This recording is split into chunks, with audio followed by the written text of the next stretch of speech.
Yo, what's up mga tropa peeps? Magandang araw po sa inyong lahat at welcome po dito sa ating live. Ayan, kamusta po kayo? Hello po sa inyong lahat. Ayun, nasan ba yung aking ano dito? Ayun, palakpakan. Ayun, meron tayong palakpakan dito ngayon. So, eto napagana ko itong aking kakarag-karag na computer. At ngayon po dito tayo magla-live. Susubukan natin dito mag-live. Katulad kahapon na nilive natin yung Senate hearing. Tignan natin kung walang magiging aberya. Ang nangyari lang kahapon hindi ko ma-end kasi umalis ako. Ayun, umalis ako, yung pala hindi ko pala siya ma-end sa cellphone lang, kailangan mismong dito sa computer. Kaya hanggang gabi naka-live po siya. Ayan, may tawa tayo ngayon. Aboy malupit. Ewan ko lang kung naririnig nyo. Naririnig nyo ba yung tawa? Teka, check nga natin. Kasi meron tayong pagtatawanan kaya po ang gusto ko ay dito mag-live. Meron tayong pagtatawanan Ayan, tignan nga natin. Teka, check ko muna ha. Baka walang tao Ayun, meron. Sus Mariosep. Ayan, meron. Nay, Brenda Barton. Ayan, Michael Pang. Ay, si Kuya Michael Shoutout sa Kuya Michael Ayun. So, ang atin pong pag-uusapan dito sa aking live na ito, Kuya Ronnie Batalya, ay patungkol dito, Kuya Ronnie. Ayun, eto. Kuya Ronnie Batalya, tungkol dito yan. Kapag yan nawala panigurado ko puntahan nila sa studio ng Bubble Gang. Oo nga kamukha ni ni Mr. Asimo, si Miss Sara Diskaya. Nay Brenda, hello po. Ayan, salamat po sa pagdating niyo. Ito yung ating pag-uusapan. Ang sabi po dito, kung seryoso lang talaga ang presidente, tapos na yan, isang araw lang. Matuturo niya lahat ng may kagagawa ng korupsyon sa budget. Ate Ay Morena, hello po. Ay, nako si Ate Ay Morena. Ayun. Salamat, nakarating ka sa live ko. Eto, 'di ba sabi ni Sara Duterte, Sara without the H, ay kung seryoso daw po talaga si PBBM, kayang-kaya daw pong matapos ang usapin ng flood control projects, scam, anomalies, at itong mga ghost project kung gagawin lang daw po ng ating Pangulong Bongbong Marcos seseryosohin ang paglaban dito sa korupsyon. Kaya lang, teka, heto po yung katabing balita. Duterte says ghost projects rampant in DPWH. November 6, 2020 pa po yan. At nung 2017, 2018, 2019, sinabi na rin naman ni Digong na talamak po ang korupsyon sa DPWH. Meron pa nga siyang pinangalanan ng mga kongresista na sinasabing na tumatanggap ng kickback, tongpats, lagay, kupit, nakaw sa kaban ng bayan at sa DPWH. Pinangalanan niya mga kongresista pero kahit isa po wala siyang naipakulong. At ang matindi pa dito, sa report ni Greco Belhica na siyang pinuno o leader noon ng Presidential Anti-Crime Anti-Corruption, yung ba yun? Anti-Crime and Corruption, parang ganun, PACC. Nag-report si Greco Belhica ng walang ebidensya. Hearsay lang. Wala pong kahit isa man lang ebidensyang inilatag si Digong laban dito sa mga kongresista.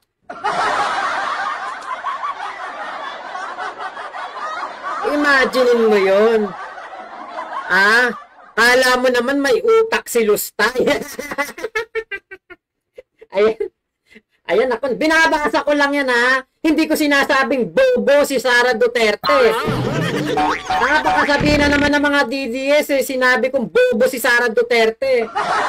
Binasa ko lang ang comment ni Kuya Ronnie Batalya. Ayun.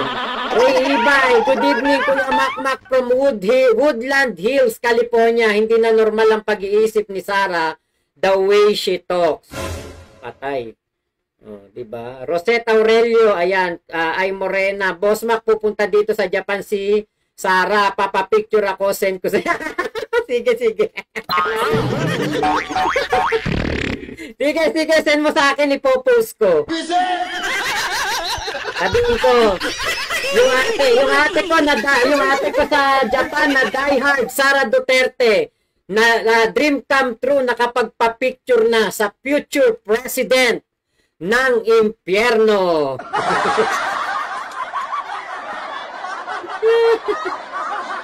Ayan, hello po Kuya Christopher Lloyd Sanggalang, hello po. Just a Duck, Makmak, pabati naman from Bicol. Shoutout sa mga taga Ginubatan at sa mga taga Irosin. Ayan, shoutout. Rosetta Aurelio from Singapore, Selamat Petang. Selamat Petang, saya live. Ayan, tama ba? Selamat malam, selamat datang. Selamat datang kay saya live, you pergi sini hari-hari. Saya hari-hari ada live. You tunggu saja, saya ada live hari-hari. Nakakamiss makipag-usap ng usaping mali. Ayun, the way she talks and the way she acts, berat na. Naku, parang parang reject na no? Parang reject na, na component si Sara Duterte. Pangit ng kanyang tinutugtog, ang pangit ng kanyang kinakanta. Kasi, katulad nito, kung totoo yung sabi niya na kung seryoso lang talaga ang presidenteng tapos na yan ng isang araw lang, bakit ang tatay mo, isang termino, 6 na taon? 6 na taon. 2,190 days naging presidente, hindi natapos ang usapin ng korupsyon sa DPWH. Diba? Di ibig sabihin, hindi seryoso tatay mo sa pagsugpo ng korupsyon sa DPWH. Abay, malupit. Wow. Hindi lang natin alam kung sa magkanong dahilan kaya po hindi sineseryoso ni Digong ang problema sa DPWH. Diba? Katulad nun, sabi ni Jimmy Bondo kahapon, ang pagnanakaw daw sa flood control program ay labag daw po sa sa crime against humanity at alam daw po yan ng ICC. So tama lang pala na si Digong ay mabulok po sa kulungan sa ICC dahil nung panahon niya ay hindi po niya inimbestigahan, hindi niya pinarusahan, at lalong-lalo na hindi niya sinolusyonan ang problema ng korupsyon sa DPWH bagkus kinonsinti niya ang mga kontraktor at ang mga kongresista na tumatanggap ng tongpats lagay. Kaya po napakaraming palpak na mga flood control projects at ghost project ng DPWH dahil po namayagpag ang korupsyon nung panahon ni Digong. Kaya tama lamang ang ginawa ng ICC. Hinuli si Digong dahil labag sa crime against humanity ang pagnanakaw sa flood control project na kinonsinte ng ama ni Sara Duterte. Diba? Diba, Ate Bergie Badyola, Ate Gina Inglet, ayun, from Hong Kong naman. Ayan, shoutout sa mga taga Hong Kong. Ayan, sila Ate Susette, Ate Monet, Ate Banji, Ate Gina Inglet, at sa baby ni Ate Gina Inglet. Ayan, magkakaapo ka na ba, Ate Gina Inglet? Shoutout sa Ate Gina, Ate Bergie Badyola ng USA. Ayan, hello po. Ronnie Batalla. Ang hindi mag-like, tutubuan ng pigsa sa noo.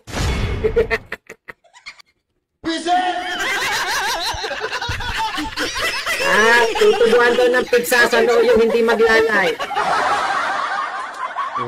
Naku po, Sus Maria Josep, nanganak na pala. Nanganak na pala eh. Magpipresenta akong ninong, Ate Gina Inglet. Ninong na ako niyan. Sabihin mo kay kay baby mo, kay Harry Potter. Ang babaeng Harry Potter, napaka-cute. Tsak na napaka-cute din ng baby, ng apo mo, Ate Gina Inglet. Kunin mo na akong kunin mo na akong ninong. Kung pwede lang naman, 'di ba? Ate Gina Inglet, tuwan-tuwa si Ate Bergie Badjola. Baby girl, sure Mac, nako. Nakakatuwa naman, nakakataba ng puso na na yung ating tropa pip sa Hong Kong. Nagpakain sa atin doon ng ilang araw. Tapos nilibre pa ako ng mga nasi goreng doon sa sa Thailand restaurant. Nako, Ate Gina Inglet, salamat po. Napag-like na ako. Ayun, kasi buti na lang at least, di ba, hindi kayo pipigsain sa noo. Ate Bergie Badjola, kasi pag sa puwet o sa kilikili, masakit. Di ba? Pagka sa puwet o sa kilikili, masakit po ang pigsa. Kaya po sa noo na lang. At least sa noo, may iwasan mo pang hindi masaktan. Pwede, di kumpare na kita. Ayun, Maring Gina. Ayan, sige po. Nako, nakakatuwa naman. Sige, para kapag nabalik kami ng Hong Kong nila Boss Mike, ayan, ako na ang manglilibre sa inyo sa aking inaanak. Ayan, natakot naman ako sa pigsa, sabi ni Ate Rosemary Castilla. Langya kasi ito si Kuya, pinauso yung hindi maglalike si Kuya Ronnie Batalla. Langya ka, napalike tuloy sila. At least tago. Ay nako, di ang mga kontraktor at mga kongresista, mga senador na nangungurakot at may ghost project at merong flood control project na palpak, sana ay tubuan ng pigsa sa noo. Diba? Sana yung mga yan, tubuan ng pigsa sa noo nang ganti-ganti man lang tayo. Diba? Kita nyo, ang aga nating gumigising para magtrabaho, para magbanat ng buto, para sila po ay, diba tayo? Talagang ako, maaga ako magising. Kanina, nag-alarm ako alas 8. Tapos bumangon ako mga mag-alas 9 kasi pupungas-pungas pa ako, tinatamad pa ako. Ngayon, nung pagbangon ko ng alas 9, nakita ko na magla-live ang kongreso. Sabi ko, ilalive ko to mamaya. Tapos eto, nag-anap-anap na ako ng ating itatopic. Nakita ko nga ito sinabi ni Sara Duterte at nakita ko yung pagpunta ng Bureau of Customs sa bahay ni Sara Diskaya. Wala na yung sasakyan.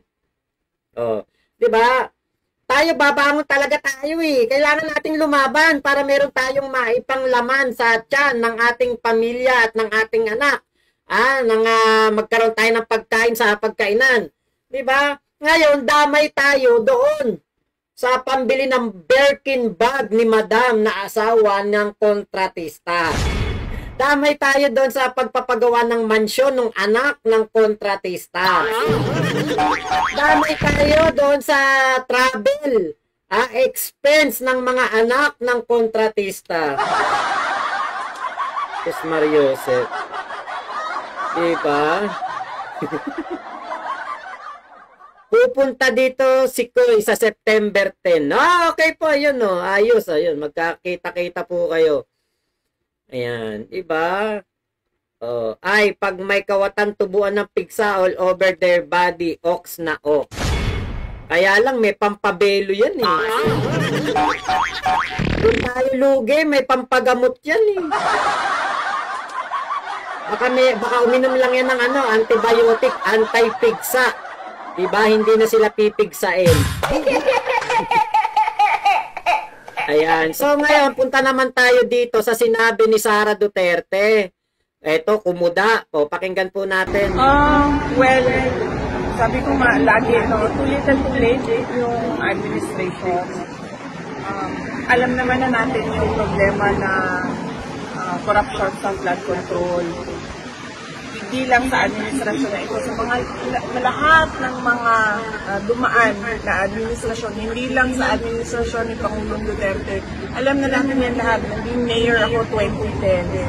Meron ng issue ng flood control corruption. And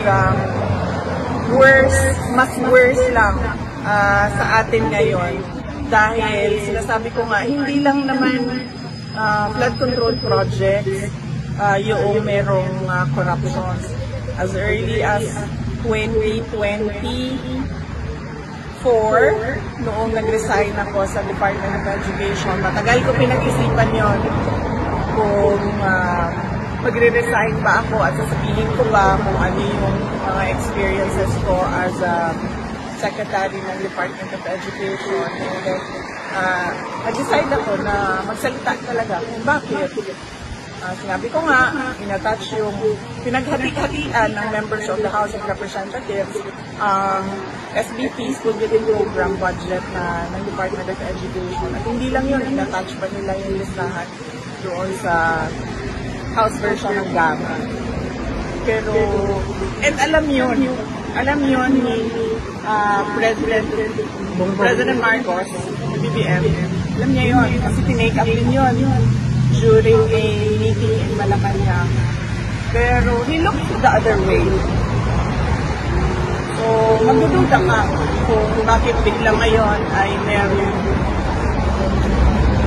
merong silang palabas na malaking investigation ng flood control projects. Ibig sabihin, meron na naman siguro silang niluluto behind the scenes na syempre hindi natin nakikita dahil lahat tayo nakatutok doon sa flood control corruption. Kung seryoso lang talaga ang presidente, tapos na yan, isang araw lang, matuturo niya lahat ng may kagagawan ng corruption sa budget.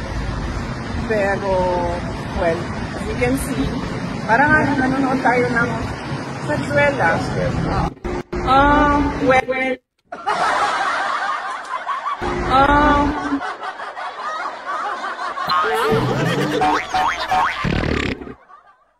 Alam mo, mabuti pa si Sara Duterte, wag na lang magsalita, wag na lang mag-react sa mga kung ano ang nangyayari dito sa ating bansa. 'Di ba?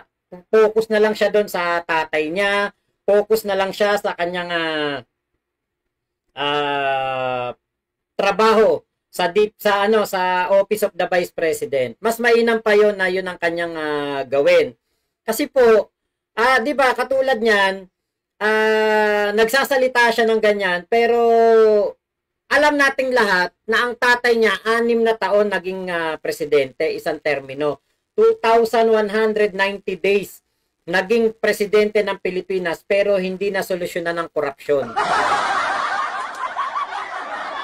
Diba? Napakasaklap lang na ang nagsasalita pa yung anak ng palpak na presidente na binudol ang mga Pilipino, binudol ang buong Pilipinas, na akala natin magaling na presidente pero ibabaon lang pala tayo sa utang. Akala natin magaling na presidente pero yun pala, 'di ba, ipamimigay lang ang mga isla natin sa West Philippine Sea. Akala natin magaling na presidente, tatapusin daw ang traffic sa EDSA within 6 months. 9 na taon na ang nakakalipas, may traffic pa din.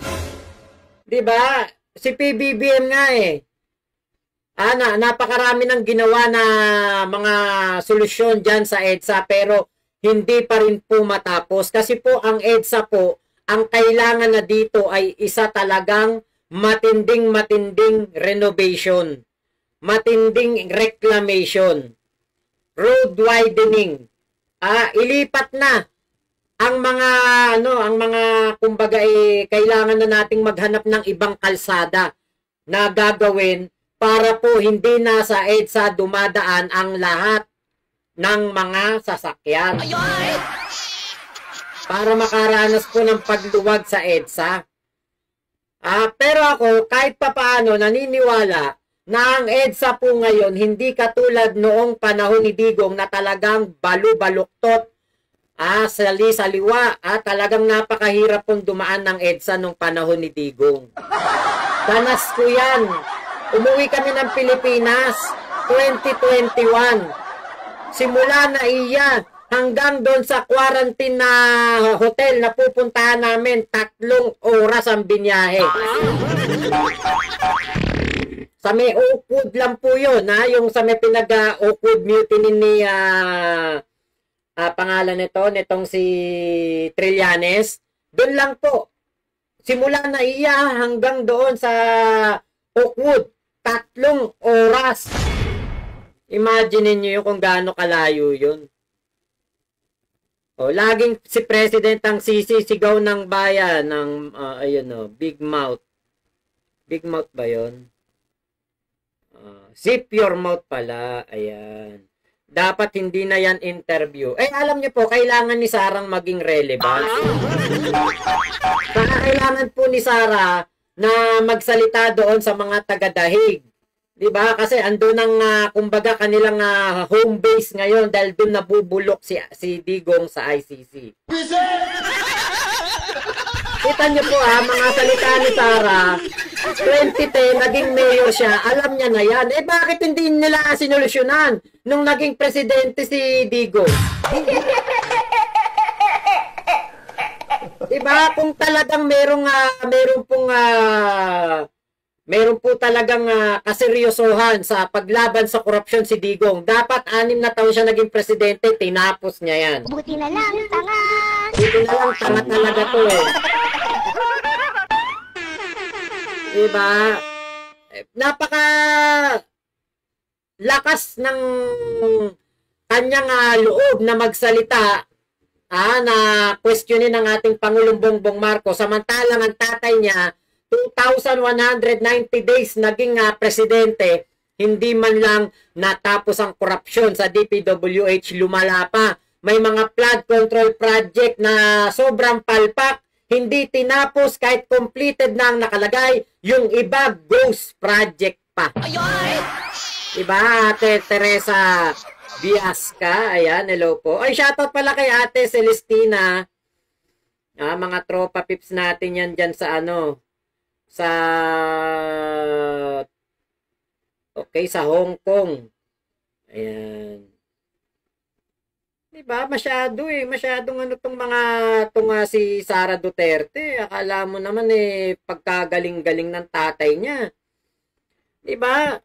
Salamat nga po pala doon sa mga nanood ng aking upload kaninang umaga, alas 7. Alam niyo po, kung talagang ang Senado seryoso na hanapin ang pinakaugat ng korupsyon, hindi po dapat si Marcoleta babangga lang sa 2022. Hindi dapat si Marcoleta dito lang sa pamumuno ni PBBM hahanap ng yung tinatawag na korupsyon. Dapat umpisahan niya ang investigasyon doon sa pinaka ilalim ng simula ng korupsyon. Tama si Sara Duterte, umpisahan hindi lang sa tatay niya. Pati doon kay Pinoy, pati doon kay Gloria Macapagal Arroyo. Tignan ang mga korupsyon. Sabi ni Sara Diskaya, 2023 nagsimula na sila sa pagiging kontraktor. O di tignan, simula 2023, ano ba ang nagawa ng kumpanya ni Sara Diskaya at ni Curly Diskaya? Mga flood control projects, mga building ng gobyerno, mga kalsada, mga flood wall o river wall. Tignan natin kung anong mga nagawa nilang mga proyekto. Hanapin natin yung mga substandard. Hanapin natin yung mga ghost project. At doon natin malalaman lahat kung ano ba, saan ba nagsimula ang korupsyon. Baka sa mga unang taon, 2003 o 2002 nagsimula si Sara Diskaya. Baka hanggang 2010, maganda gawa nila. Pero after 2010, diyan na sila natutong gumawa ng mga palpak. Eh di at least, di ba malalaman natin, makikita natin ang pinagmulan ng korupsyon, pinagmulan ng mga palpak na proyekto ng gobyerno. Hindi yung babangga ka lang, mag-uumpisa ka lang sa 2022. Laliman mo, Marcolita, anak ng teteng. Diba? Si Marcolita, pikon yan. Ayaw niya nang napupuna siya o naku-question siya. Pues, kung ayaw mong ma-question ka, ayaw mo na mapansin ka, Marcolita, ayusin mo. Huwag mong pipigilan si Tito Soto kapag nababanggit na si Duterte, pinipigilan mo magsalita eh. Diba, halatang-halata ka naman. Masyado ka. Aboy malupit. Diba, kaya yun po ang ating panawagan dito sa mga ganitong tao, 'di ba?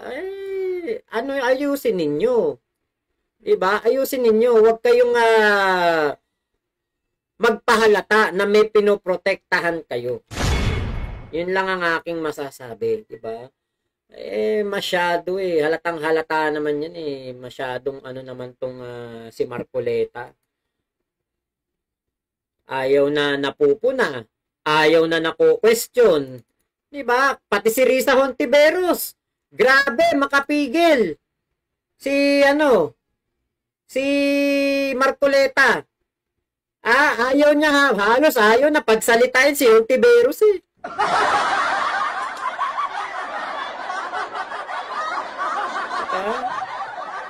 Nako, mapaghahalataan kayo ng ating mga kababayan niya.